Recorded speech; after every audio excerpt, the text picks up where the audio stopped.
할렐루야, 김정훈 목사입니다. 오늘도 말씀을 통해 은혜를 누리는 여러분 되시기를 진정으로 소망합니다. 오늘 말씀은 창세기 2장 4절로 7절 말씀입니다. 말씀 봉독은 7절만 하겠습니다. 여호와 하나님이 땅의 흙으로 사람을 지으시고 생기를 그 코에 불어넣으시니 사람이 생명이 되니라. 아멘. 오늘 본문은 1장에 나오는 사람 창조를 다른 각도에서 보다 구체적으로 언급한 내용입니다. 2장 4절부터 끝절까지는 사람 창조를 중심에 놓고 이야기를 전개하기 때문에 1장처럼 이렇게 시간 순서대로 기록되어 있지는 않습니다. 4절에는 하나님이 여호와라는 이름으로 처음 소개되는데요. 이는 스스로 있는 자라는 뜻입니다. 하나님이라는 호칭이 능력과 위엄 측면을 강조하는 것이라면 여호와는 하나님과 사람과의 언약 관계를 강조할 때 주로 쓰여집니다. 5절과 6절은 아담 주변 환경의 원시 상태를 묘사한 내용으로서 마치 온 땅이 사람을 기다리고 있는 듯한 모습입니다. 또 7절은 사람이 다른 피조물들과 전혀 다른 방법으로 창조되었음을 명쾌하게 보여줍니다. 이것은 인간은 하등동물에서 진화된 존재라는 진화론자들의 주장을 정면으로 깨버리는 말씀입니다. 사람은 하나님이 흙으로 빚으시고 그 코에 생기를 불어넣으심으로써 만들어졌습니다. 여기서 생기라는 것은 히브리어로 숨 또는 호흡 그리고 영을 뜻합니다. 그래서 하나님이 이때 사람에게 불어넣으신 것이 영이라는 해석도 있고 영혼은 이미 내재되어 있는 상태에서 이때 하나님께서 숨을 불어넣으심으로써 영혼 육이 함께 가동되게 하셨다는 해석도 있습니다. 그러나 중요한 것은 인간은 영과 혼과 육의 세 가지 구조로 되어 있다는 것과 하나님이 다른 피조물들과는 다르게 애정어린 방법으로 사람을 만드셨다는 점입니다. 또한 사람이 생명이 되었다는 것은 1장 24절의 생물과 같은 히브리어로서 하나님이 생기를 그 코에 불어넣으심으로 사람이 비로소 살아 움직이는 존재가 되었다는 뜻입니다. 어쨌든 성경이 말씀하시고자 하는 것은 인간은 이렇게 독특한 방법으로 창조되었다. 인간은 하나님 앞에 특별한 존재다라는 것입니다. 뿐만 아니라 7절 말씀은 인간이란 무엇인가, 나는 누구인가라는 인간에게 내재되어 있는 근본적인 질문에 대한 명쾌한 답을 주고 있습니다. 결론적으로 그리스도인은 나의 기원과 종말을 아는 자입니다. 오늘 본문은 너는 흙이다라고 선언하고 있습니다. 인간은 금가루나 은가루 또 다이아몬드 부스러기로 만들어진 것이 아니라 흙으로 만들어진 자라는 것입니다. 흙이란 비천한 것입니다. 짐승도 밟고 다닙니다. 또 흙은 무가치합니다. 땅에 널려 있는 것이 흙이기 때문입니다. 사람은 이렇게 비천하게 시작했고 그 자체로는 무가치한 존재입니다. 하지만 하나님은 사람을 흙에 머물지 않게 하시고 그 이상의 그 무엇이 더 있게 하셨습니다. 그것은 바로 그 코에 생기를 불어 넣으신 것입니다.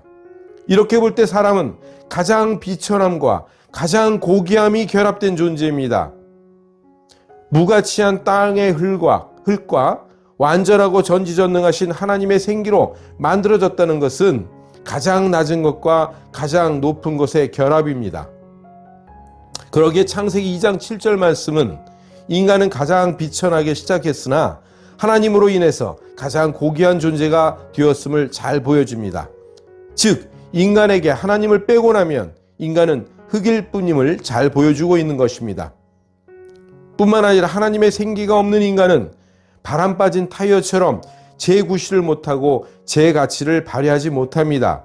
마치 타이어가 공기로 가득 채워져 있어야 하듯 우리도 하나님의 생기로 충분히 채워져야 인간다운 삶을 살 수가 있습니다. 다시 말해서 내가 하나님을 떠나고 하나님이 나를 떠나시면 나는 흙일 뿐인 것입니다.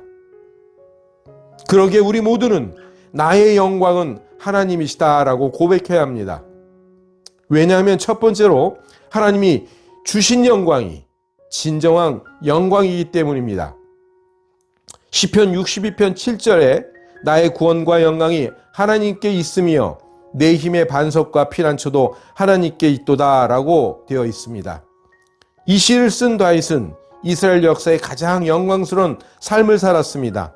일개 목동에서 왕이 되었고 가장 넓은 영토를 확보했고 또 국가의 최고의 부를 안겨줬을 뿐만 아니라 주변 국가로부터 조공을 받으며 많은 사람들을 종으로 삼았습니다. 하지만 다윗은 이런 것을 자기의 영광으로 삼지 않고 하나님을 자기의 영광으로 삼았습니다. 다윗은 자기의 영광은 하나님으로부터 온다고 고백합니다.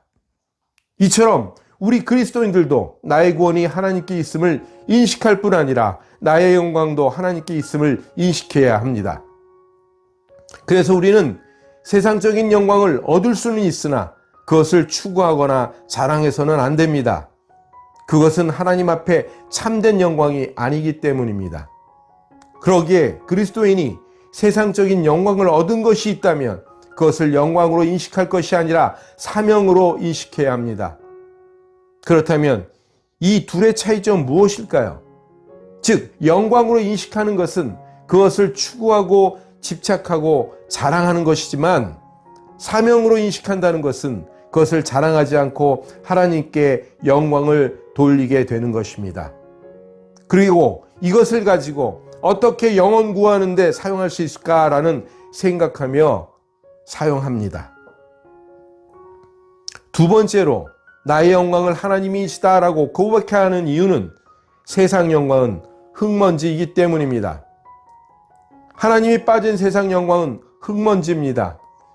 인간에게 하나님을 빼고 나면 흙밖에 남는 것이 없습니다. 결국 세상 영광은 하나님 앞에 싸구려입니다. 사람이 설령 금가루로 만들어졌다 할지라도 그것이 하나님의 생기에 견줄 수 있는 가치이겠습니까? 세계 최고 부호의 영광이 하나님의 생기와 비교할 수 있는 것이겠습니까? 세상 영광은 흙먼지 같아서 결국 다 날아가 버리고 맙니다. 혜성같이 나타난 스타들이 별똥별이 되어서 쓰러지곤 합니다. 세상 영광은 너무 허무합니다. 그래서 일부 연예인들이 자살로 생애를 마치곤 합니다. 사람이 이 세상에서 얻은 영광을 일생 동안 지킨다는 것은 거의 불가능한 것이지만 설령 일생 동안 움켜쥐고 있었다 할지라도 죽는 날 흙먼지같이 다 날아가 버리고 마는 것입니다. 세 번째로 나의 영광은 하나님이시다라고 고백해야 하는 이유는 땅의 영광에 상관없이 하나님 앞에 나는 존귀한 자이기 때문입니다. 인간의 가치는 오직 하나님에 의해서만 매겨집니다. 나의 존귀함은 하나님에 의해서 주어지는 것이지 세상인 것에 의해 주어지는 것이 아닙니다. 세상 영광을 얻지 못했다고 해서 비참해하는 것은 나에게 존귀함을 부여하신 하나님에 대한 모독입니다. 우리 모두는 그래서 하나님이 나에게 부여하신 영광을 봐야 합니다. 사랑하는 여러분, 하나님이 존귀하다 하시면 존귀한 것입니다. 5만 원짜리 지폐가 구겨졌다고 해서 또 그것이 바닥에 떨어졌다고 해서 누가 침을 뱉었다고 해서 그 가치가 떨어지는 것은 아닙니다. 이처럼 내가 스타일이 구기고 위신이 추락하고 세상에서 바닥을 헤매고 또 남들이 흉보고 침을 뱉어도 하나님이 내게 부여하신 가치는 불변하는 것입니다. 하나님 앞에 나는 여전히 존귀합니다. 하나님 날 여전히 원하십니다. 그러기에 나는 존귀한 자입니다. 왜냐하면 하나님이 나를 그렇게 만드셨기 때문입니다. 사랑하는 여러분, 우리 모두 힘냅시다. 그리고 이제 하나님이 나의 영광이십니다라고 고백하고 선포함으로써 하나님의 특별한 은혜를 누리는 저와 여러분 되시기를 주님의 이름으로 축원합니다.